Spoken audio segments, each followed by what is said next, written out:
Assalamualaikum warahmatullahi wabarakatuh. Romusa pada masa penjajahan Jepang.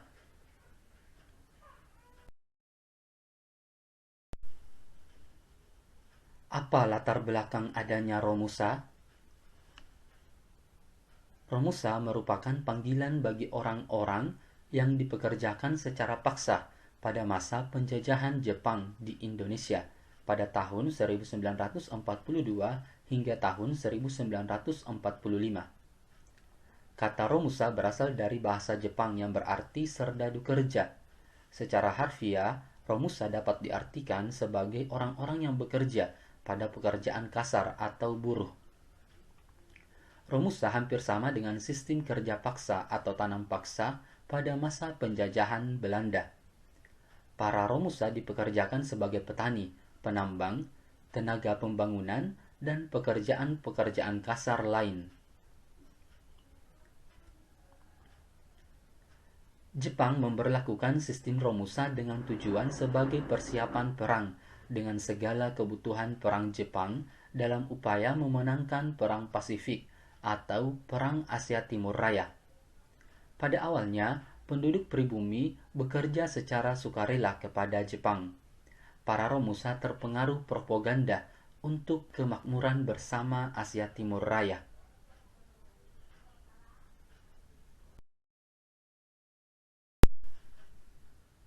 Luasnya jajahan Jepang di Indonesia membuat Jepang membutuhkan banyak tenaga untuk secepatnya membangun sarana pertahanan seperti kubu-kubu pertahanan, lapangan udara darurat, gedung bawah tanah, jalan raya, dan jembatan. Sebagian besar Romusa adalah para petani. Sistem Romusa diberlakukan pertama kali sejak bulan Oktober 1943.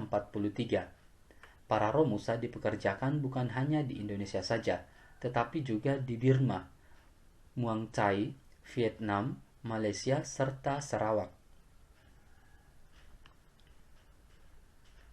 Dalam sidang pertama Chuo Sangi-in membahas mengenai pembentukan badan-badan yang bertujuan untuk memotivasi rakyat menjadi tenaga sukarela melalui kerja sama bupati, wedana, camat, dan kepala desa untuk pengerahan tenaga kerja, buruh atau Romusa secara sukarela di pemerintahan Jepang. Dalam pelaksanaannya, syarat-syarat sukarela tersebut diabaikan. Banyak di antara keluarga yang secara terang-terangan menolak untuk masuk dalam pekerja paksa Romusa. Mereka yang menolak akan dipaksa, ditakut-takuti, dan dikucilkan. Jika anak yang mereka minta melarikan diri dan bersembunyi ke sawah maupun ke hutan, pihak Jepang akan dicari dan apabila ketemu akan dipaksa untuk masuk sebagai Romusa.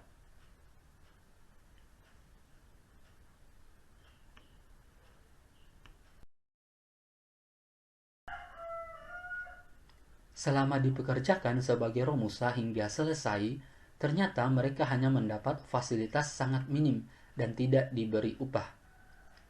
Mereka tidak dapat menuntut karena tidak adanya perjanjian kerja tertulis. Para Romusa dipekerjakan sebagai tenaga kerja paksa dan buruh yang dibayar dengan upah sangat rendah. Sebelum mendapatkan wilayah jajahan Indonesia dari tangan Belanda, Jepang telah memperhitungkan tanah Jawa akan bisa memberikan tenaga kerja yang memadai untuk memenangkan Perang Pasifik. Perhitungan ini didasarkan pada jumlah penduduk Jawa dan tingkat pertumbuhan penduduk yang tergolong pesat. Hal ini sangat menguntungkan Jepang, apalagi tenaga yang diambil dari Jawa didapatkan tanpa upah dan tanpa pengeluaran biaya untuk makan maupun pengobatan. Pola pikir inilah yang kemudian membuat para Romusa banyak yang mati kelaparan maupun terserang wabah penyakit. Kalian bisa lihat di gambar-gambar ini adalah sistem kerja Romusa.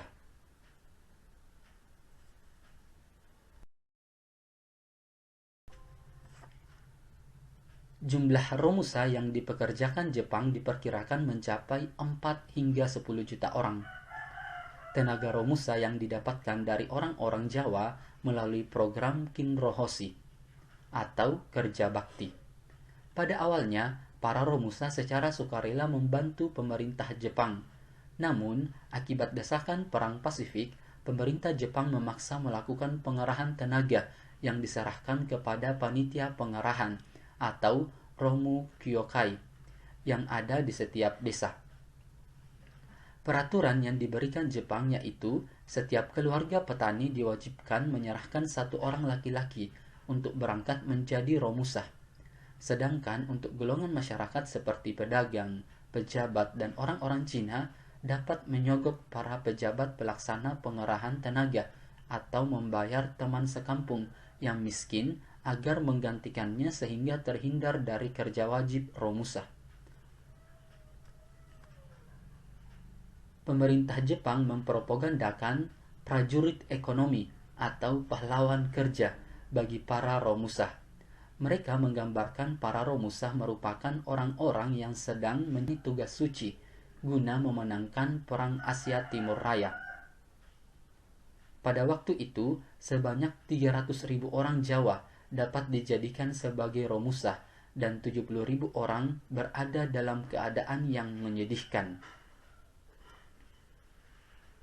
Kalian lihat di gambar ini adalah situasi kerja Romusa.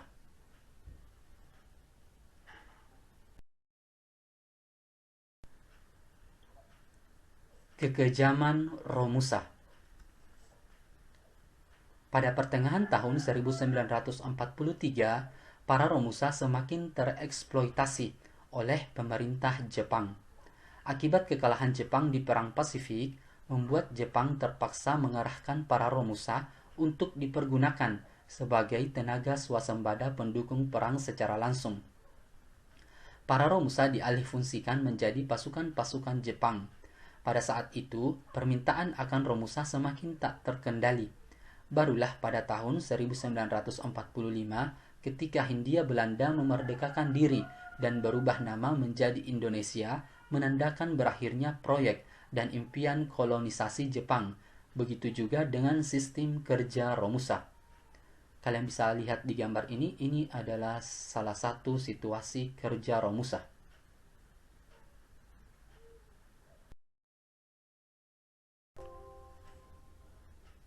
Hanya pada awal pendudukan Jepang berlaku baik. Setelahnya, mereka sangat kejam dengan menghilangkan makanan, pakaian, barang, dan obat-obatan di pasaran. Sulitnya mendapatkan pakaian pada masa tersebut membuat para pribumi menggunakan karung goni sebagai celana bagi para pria. Sedangkan para wanita menggunakan kain dari karet yang panas apabila menempel di tubuh. Obat-obatan juga sangat langka di pasaran. Banyak di antara para pribumi terkena penyakit koreng dalam jumlah yang sangat banyak. Mereka sangat kesulitan mendapatkan salep.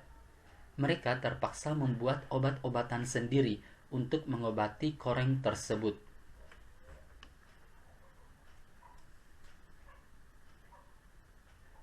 Buku-buku di sekolah-sekolah terbuat dari kertas merang, pensil atau potlot dari arang hingga menyulitkan untuk menulis.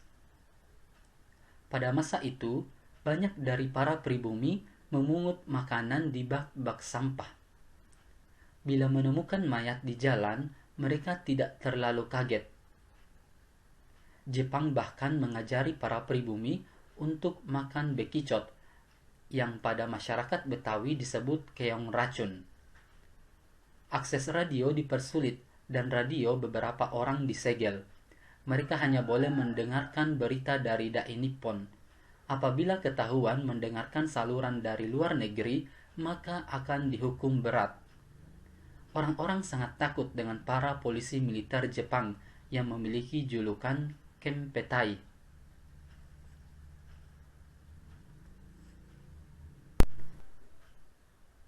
Romusa memberikan akibat yang mendalam bagi bangsa Indonesia. Meskipun Jepang menjajah Indonesia hanya seumur jagung, tepatnya 3/2 tahun, yaitu tahun 1942 sampai 1945. tetapi dalam waktu yang sesingkat itu menumbuhkan dampak yang sangat mendalam bagi bangsa Indonesia, karena pada waktu itu sangat menderita. Dengan adanya Romusa, rakyat Indonesia hidup bagaikan tulang tanpa daging, pakaian compang-camping, kelaparan di mana-mana, dan rakyat Indonesia terbelakang, miskin dan tertinggal. Dampak Romusa di bidang ekonomi. Keadaan ekonomi di Indonesia mengalami kemerosotan. Penyebabnya antara lain adalah para penyuluh pertanian bukan tenaga-tenaga ahli pertanian. Kurangnya tenaga kerja petani karena banyak yang dijadikan Romusa. Banyaknya penebangan hutang liar. Kewajiban menyerahkan hasil bumi. Dampak di bidang sosial dan budaya. Kepala-kepala desa dan camat yang bertanggung jawab dalam pelaksanaan itu sering menunjuk untuk menjadi Romusa orang-orang yang tidak mereka sukai, dan berjuta-juta rakyat menderita kelaparan dan serba kekurangan.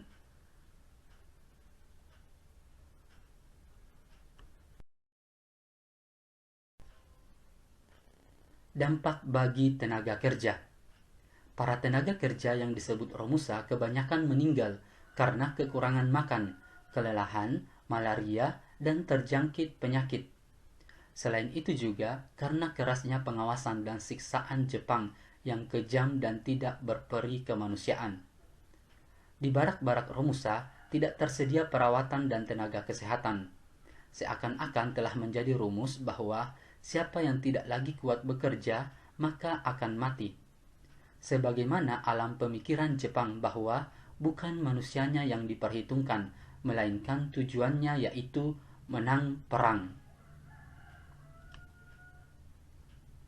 Kalian bisa lihat di gambar ini adalah situasi-situasi yang terjadi pada masa Romusa Jepang.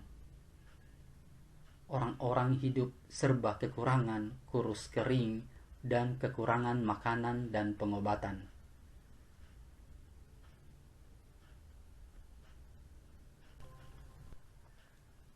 Kekejaman Jepang pernah difilmkan dalam sebuah film berjudul Romusa. Film ini diproduksi pada tahun 1972 dan telah lulus sensor, namun ditahan oleh Deppen. Alasannya yaitu mengganggu hubungan Indonesia dan Jepang. Perdana Menteri Jepang Junichiro Koizumi meminta maaf atas kekejaman bala tentaranya ketika Perang Dunia II yang menyebabkan berbagai penderitaan di kawasan Asia. Permintaan ini disampaikan pada pertemuan Presiden RRC Hu Jintao di sela-sela KTT ASEAN pada tahun 2005 di Jakarta. Permintaan ini ternyata tidak hanya ditujukan kepada Cina dan Korea saja, melainkan negara-negara di Asia Tenggara tak terkecuali Indonesia. Sampai saat ini, korban ex-Romusa pada PD2 mengajukan klaim kepada Jepang atas kompensasi gaji mereka yang tidak dibayar selama menjadi Romusa.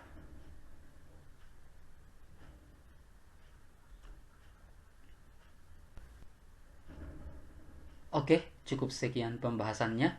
Terima kasih. Assalamualaikum warahmatullahi wabarakatuh.